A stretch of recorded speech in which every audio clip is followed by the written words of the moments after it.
Des objectifs, c'est d'aller plus loin dans la valorisation des matériaux inertes. C'est un contexte qui est assez particulier, pas toujours très favorable à Genève. Et puis on a de la chance d'avoir d'autres entreprises qui sont aussi motivées par ce sujet.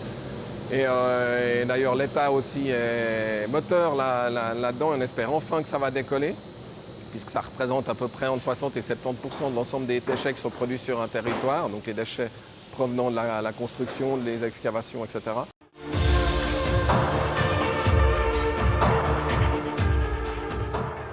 On a par exemple installé une vis pour récupérer les granulats de nos eaux de lavage.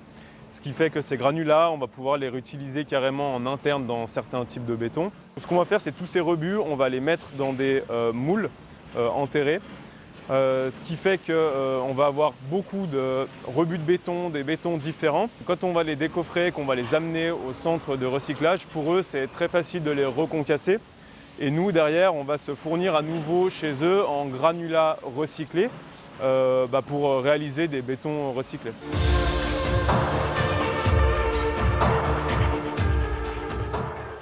L'enjeu de l'écologie industrielle, c'est de trouver des opportunités, une certaine synergie entre ce qui pour l'un peut être un déchet et pour l'autre une ressource.